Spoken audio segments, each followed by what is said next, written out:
gabaasaalee keenya ittaanutti ceenaa daawwattoota keenya bakka buutonni gola nagaa eegumsaa ka tokkummaa mootummoota Itiyoophiyaan gara wal waraansaatti tuun seeniin dura walitti bu'iinsa naannoo Tigraay keessatti uumameef furmaata siyaasaa arguuf carraan jiru dhumataa jiraachuu dubbatan. Akeekkachiisi kun kan dhaga'ame innaa mootummaan gargaarsi namoomaa naannoo sana akka hin seenne ugguruu isaatiin uummanni naannichaa hanqina nyaataaf boba'an rakkataa jiranitti. Gabaasaa Sindiseen jaalannee dhiyeessa.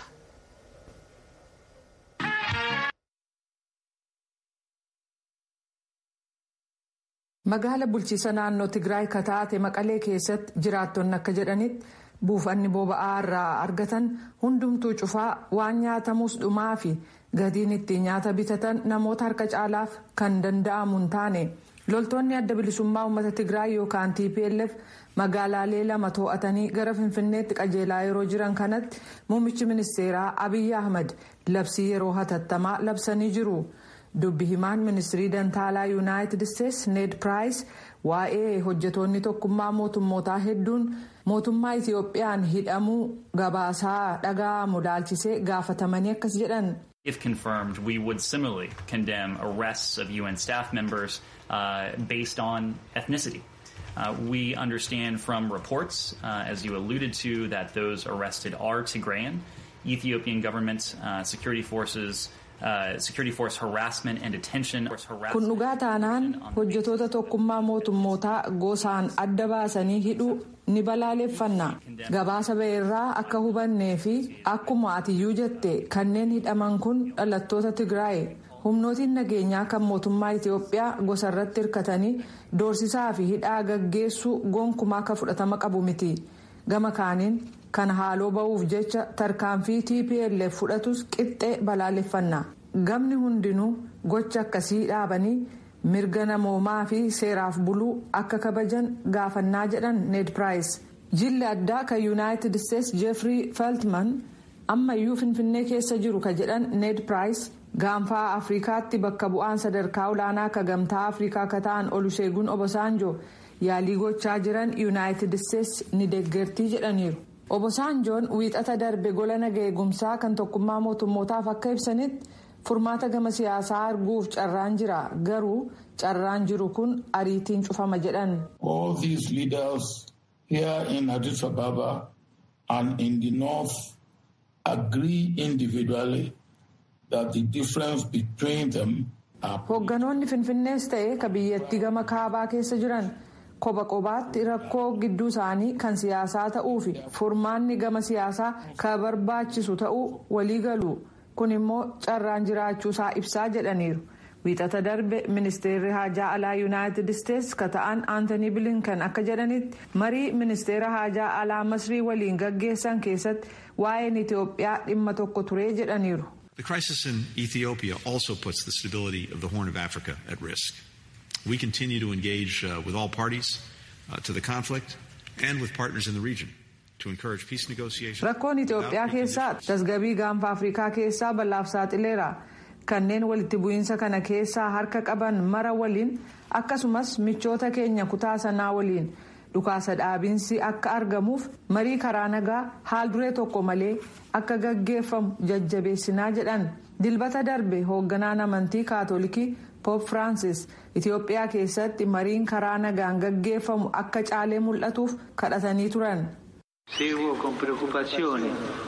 I follow with concern the news coming from the Horn of Africa, in particular from Ethiopia, affected by a conflict that has been going on for more than a year. Yaaddoodhaan hordofa. Keessumaa isa Itiyoophiyaa keessaa dhufu. Walitti bu'iinsa waggaa tokko caalaaf gaggeeffamee fi namoonni hedduun itti miidhaman akkasumas rakkoon gargaarsa dhala namaa guddaan kan itti mul'atedha jedhan. Dubbi himaan ministirii haajaa alaa Yuunaayitid Isteetsi Ned Piraayis akka jedhanitti Finfinneen yeroo ammaa tasgabbii qabdi. Lammiiwwan Yuunaayitid Isteetsi kanneen Itiyoophiyaa keessaa ba'uu fedhan balalii idilee jiruun ba'uu ni danda'u. Kanneen maallaqa ittiin ba'an hin qabne immoo ministiriin dantaa alaa kan Yuunaayitid Isteetsi ni gargaara jedhaniiru.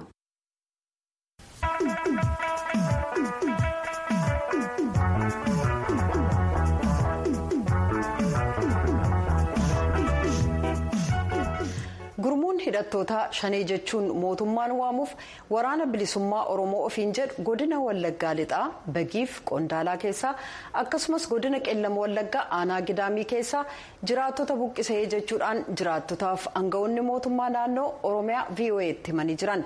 hidhattoonni kanneen jiraattota buqqisan namoota nagaa ajjeesanii jedhu kanneen yaada isaanii kennan immoo gama hidhattootaan himatamaniif deebii hanga ammaatti kenname hin jiru.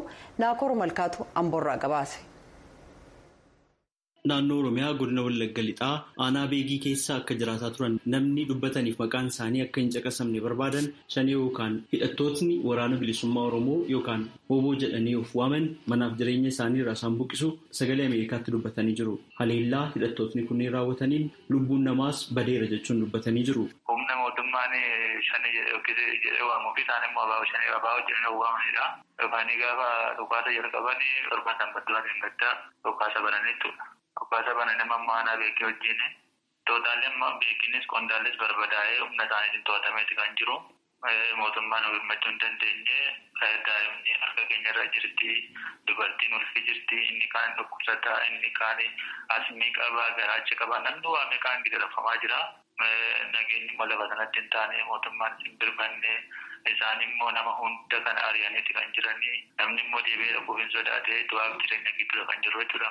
Maatii qabannee dubartii ulfa qabannee akka abbaa danda'e ba'e gaasa abbaa danda'e ba'e kan halkan lama halkan sadii laga buleetti kan as ga'e akka dhufeetti amma baqataan dhufe galaa jira jechuudha tokko lamaan. Kan namni immoo akka hoolaatti ciisee kan qalamu beekirraa hoggansa inni gaddu'ee qondaalarraa akka kana namni inni kaan harka isaanii gadee inni kaan hin qalamne inni kaan baqatee ba'e akka nama dandeessisaatti ba'e jechuudha. Hoogganaan biiroo dhimmoota kominikeeshinii mootummaa naannoo Oromiyaa obbo Haayiluu Addunyaa hidhattootni shanee jedhaman kunneen jiraattota buqqisaniiru jedhan aanoleen beegiif qondaalaa garuu to'annoo hidhattootaa jala hin oollee jechuun dubbatanii jiru. Obbo Haayiluun.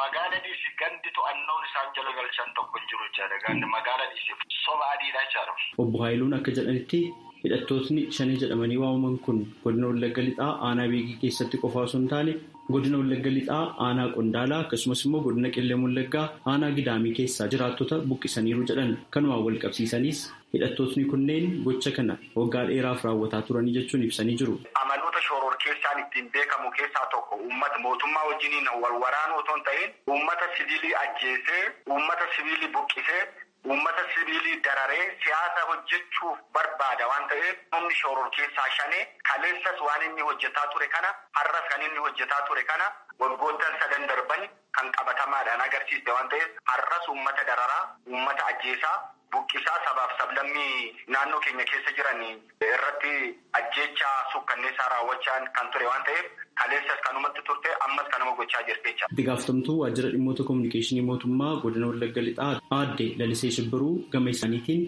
aanaa beegiif qondaalaa keessatti jiraattotni hidhattootaan qe'ee isaaniirraa buqqifamaniiru jedhan hojjettoota mootummaa fi itti gaafatamtoota hojii mootummaa keessaa haleellaa hidhattootni raawwataniin kanneen lubbuu isaanii dhaban illee jiru jechuun dubbatanii jiru.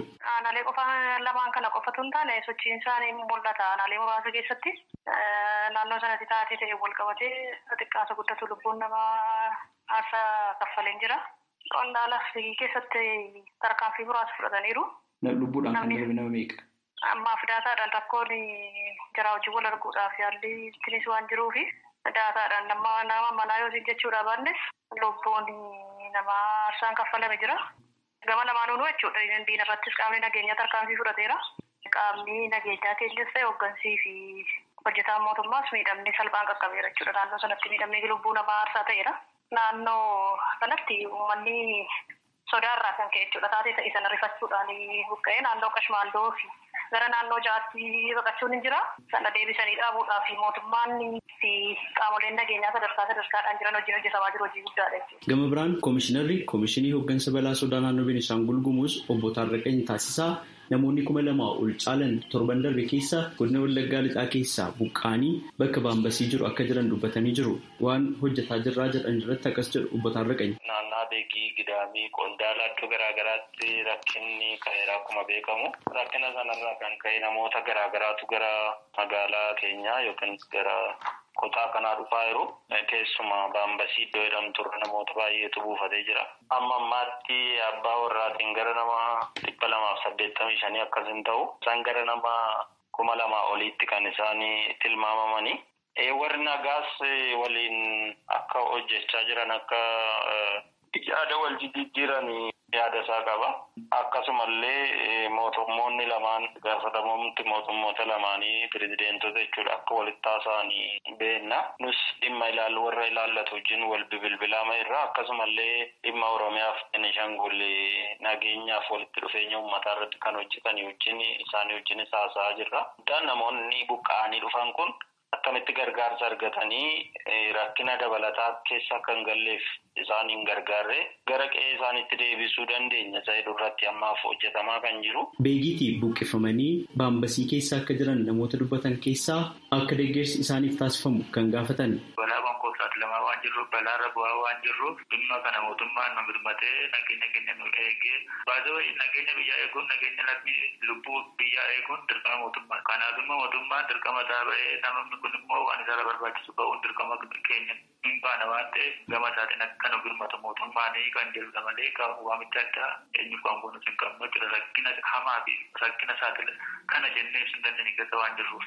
Komishinarri Komishinii Hooggansa Balaa Sodaa Naannoo Beenishaangul Gumuz Obbo Taarraqany komii buqqaatota keessaa deeggarsi mootummaatiin nuuf taasifamaa hin jiru jedhanii dhiyeessaniif deebii kennanii jiru. Isaan kana namootuma naannaa sanaatu gargaaraa jira ammaa fi mootummaarraa waan godhame hin jiru. Mootummaarraa verification yookiin galmee akka finneen gargaarsa akka goonuuf itti himaa jirra. Magaalattiin uummata qabdu rifiujiis gara 18,000 jira naannaa baambasii kana. Akkasumallee uummata gara 82 oliitu jira. Magaalattiinis yeroo ammaatti baachuu kan dadhabde ta'uu isaati kan ibsinu. Kanaaf mootummaan naannoo Oromiyaallee isa kanarratti bal'inaan hojjete namoota kana gar tokkotti fuudhuuf gargaaruuf akka nu wajjin hojjetuudha amsa dabarsina. Hoogganaan Biiroo Dhimmoota Kominikeeshinii Naannoo Oromiyaa Obbo Haayiluu Addunyaa gama isaaniitiin buqqaatota gargaaruu fi deebisanii dhaabuudhaaf waan hojjetamaa jiru yommuu ibsan akkas jedhu. Uummanni jalqabaa ijaaramee nagaa naannoo isaa akka tikfatu lootee seentota gidduu nagaaf tasgabbiisaa booressanii akka eeggatu ijaarree jirra. Amma humna mootummaa qindeessinee opereeshinii irratti gaggeessaa jirra waan ta'eef yeroo gabaabaa kana keessatti shanis wayyaanis abamsiisnee nagaaf tasgabbii naannoo keenya biyya keenyaas hin mirkaneessine. Mootummaan shanii jechuun kan waamuu fi shororkeessummaatiin kan farraje gurmuun waraana bilisummaa Oromoo jechuudhaan of waamu dhimma kana irratti hanga ammaatti ibsa kenne hin qabu.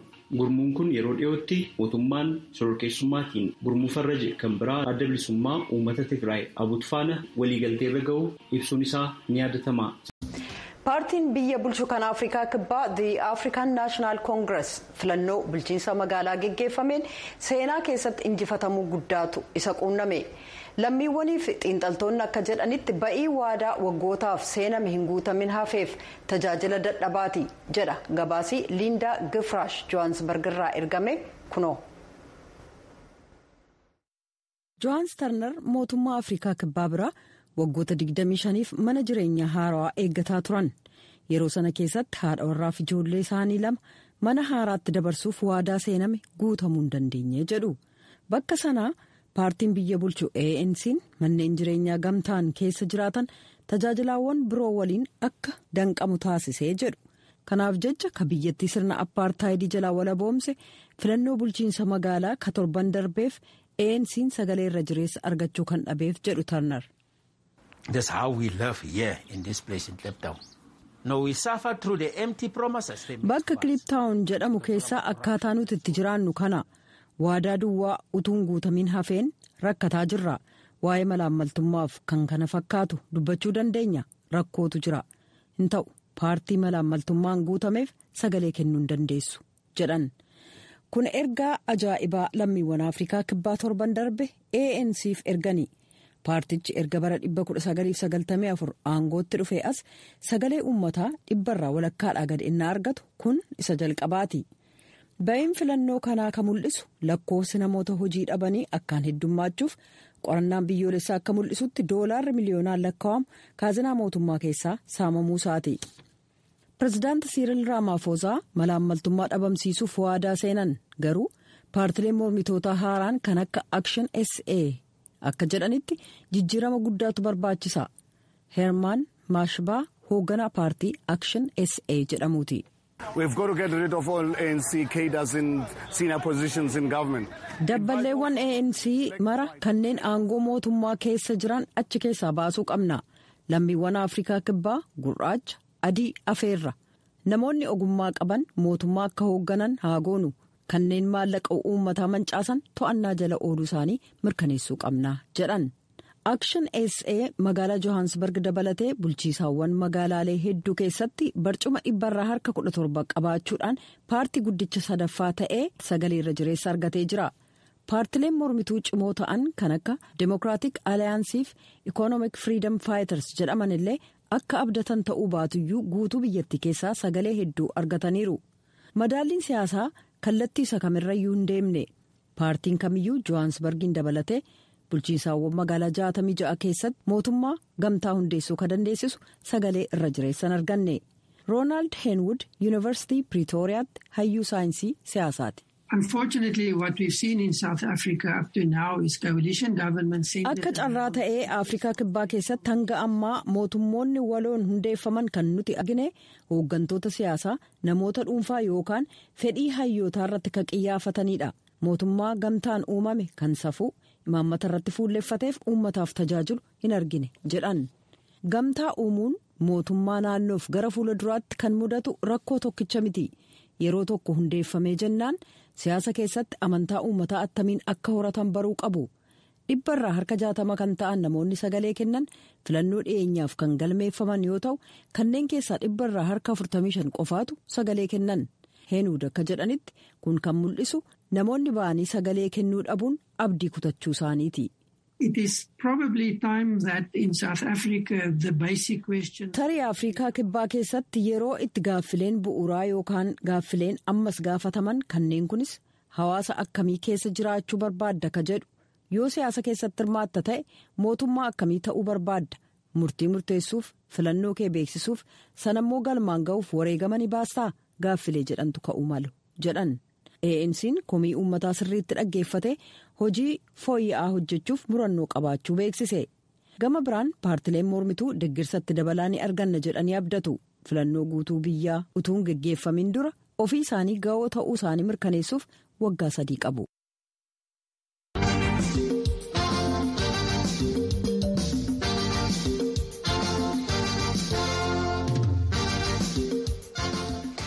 Ijoollummaa ishee biyya Itoophiyaa naannoo Oromiyaarraa gara Yuunaayitid Isteetsi kan dhufte achii boodas kutaa Minisootaa keessatti tajaajila adda addaa kennaa kan turteef duulaawwan siyaasaa paartii Dimookiraatii kan naannoo isheef biyyaalessaatti hirmaataa kan turte Dubree Amaanee Badhaasoo filannoo Minisootaa mana maree Yuunaayitid Isteetsi bara dhufu geggeessamu irratti magaalaa Miniyaapolis Seempoolirraa dorgomuudhaaf qophaa'aa jirti. Alamaayyoo Qannaa Amaaneef hoogganoota hawaasa Oromoo irraa dubbisuudhaan gabaasa qindeesse qabaa kuno. Itoophiyaatti dhalattee baqattummaan Keeniyaa deemuun waggaa 13tti gara Yuunaayitid Isteetsi dhufuun ija ishee siyaasa biyyattii irra kaawwachuun barnoota siyaasaan Yuunivarsiitii Haamliin irraa kan eebbifamte Amaanee Badhaasoo Minisootaa magaalaa Seempoolitti bakka filannoo Foorz Koongireshinaal Distriikti jedhamutti koongireesiif dorgomuuf akka qophoofte beeksifte. Amaanee Badhaasoo Oromiyaa godina Arsii aanaa Muneessaatti dhalattee Minisootaatti guddachuu ishee akkasiin dubbatti. Naannoon itti dhaladhee aanaa Muneessaa jedhama. Ijoollee baadiyyaati. Baadiyyaa dhaladhee achiin booda Ameerikaa guddadhee Minisootaa Oromiyaa xiqqootti jechuudha. Shamarree Amaanee Badhaasoo magaalaa Seempool bakka filannoo Minisootaa Foorz Koongireshinaal Distriikti jedhamuu fi jiraatota 700 caalan qabutti kan dorgomtu yommuu ta'u dhimmi diinagdee fi fayyaa uummataa fooyya'uu akka qabu cimsitee kan hojjettu ta'uu himteetti. Maaliif koongireesiif dorgomuun si barbaachise gaaffii jedhu yommuu deebistu immoo. Koongireesii distriiktii 4 Minisootaadha. Wanti na kaase waan baay'eedha tokko lamaa miti. Tokkoffaa refuujii ta'ee biyya kana dhufee koominitiin kenna guddaan baay'ee as jira. Steeta kanaaf ka mana naa kennee jaalalaan na guddise kana waan baay'ee deebisuufi fedha.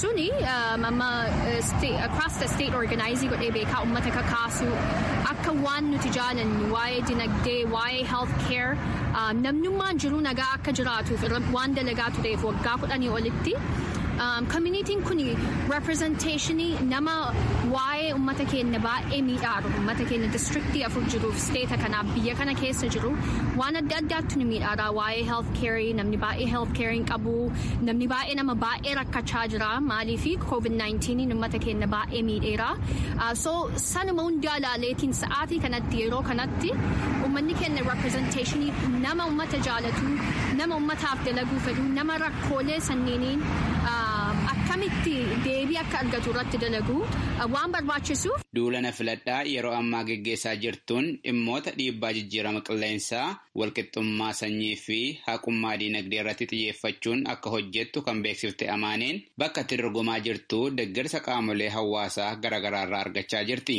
Amaaneen ajandaa gurguddaa 3 qabattee duulana filadhaa geggeessaa kan jirtu yommuu ta'u isaanis namni hunduu tajaajila fayyaa argachuu akka qabu rakkoo diinagdee uummataa furuu fi sanyummaa caasaa siyaasaa biyyattii keessa jiru irratti qabsaa'uu akka ta'e dubbatti. So ajandaan kiyya 3 priority kan jedhamu namni hundinuu health care kennuufii qabna. Ikoonamiin akka nama hundaa namni hundi dalageetiin akka mana ofii argatee akka nyaataa fi hirrakkannee akka ijoolleen jiraa guddatteetiin steeta kana keessatti bakka jabaa geettu waa'ee faamilii irra guddina irratti ajandaa kiyya itti aaneellee racial justice namooleen biyya kana keessa jiraatu namooleen nu fakkaatu especially namoolee African American sistema ka ummata keenya ummata African Americanii sanaan dura waggaa 300 waliin miidhaa ture sistema san jijjiiruu akka ummata hundaaf nama African Americanii taate nama Oromoo taate nama Itoophiyaa taate nama Eritiriyaa taate nama Maangii taate nama Keeranii taate abbaa fedhes ta'u nuti akka ummata Ameerikaatitti akka ummata Minisootaatitti nuti hundinuu ajandaa 3 kanneen fuunee ikonomii racial justice environmentii kenna guddifnee educationii kenna investii itti goonee akka fuuldura deemnu akka society baay'ee ummata ofii jabeessu taanu sanirratti ajandaan keenya. Waldaa hawaasa Oromoo Minisootaa keessaa kan hojjetan obbo Girmaa Hasan akka himanitti immoo Amaaneen hawaasa Minisootaa jiraatu kana keessatti hojiilee dargaggoota jajjabeessan hojjechaa turte. Dhaabbilee siyaasaa biyya kanaa keessatti sadarkaa adda addaa irratti hirmaachuunis sagaleen uummataa akka dhagahamuuf nama qabsaa'aa jirtu waan taateef waldaan hawaasa Oromoo Minisootaa gama hundaan bira dhaabbata jedhan. Amaaneen waan gaariidha argitee fakkii gaarii ijoollee keenya hundaafuu taateerti. Nama fakkii gaarii ijoollee keenya hundaaf ta'e kana gargaaruun akka Oromootitti baay'ee barbaachisaadha. Waldaan hawaasa Oromoo Minisootaa yoomillee isii dhaabbana waldaa isiiti mana isii lammataati jennee yaadna. Yeroo hundaa waan barbaachisaa ta'e yoo jenne galmi keenya banaadha isiif. Amaanee Badhaasoo yeroo ammaa kana koomishinii mirga namoomaa fi haqa diinagdee magaalaa Seenpol keessaa hojjechaa kan jirtu yommuu ta'u kanaan duras waldaa qorannoo Oromoo Oosaa dabalatee waldaalee dargaggoota Oromoo idil addunyaa fi kanneen biroo keessatti hirmaannaa fi hooggantummaan tajaajilaa turteetti. Koongireesii Ameerikaatti bakka buutuu naannichaa ta'uun bara 2001 irraa jalqabdee tajaajilaa kan jirtu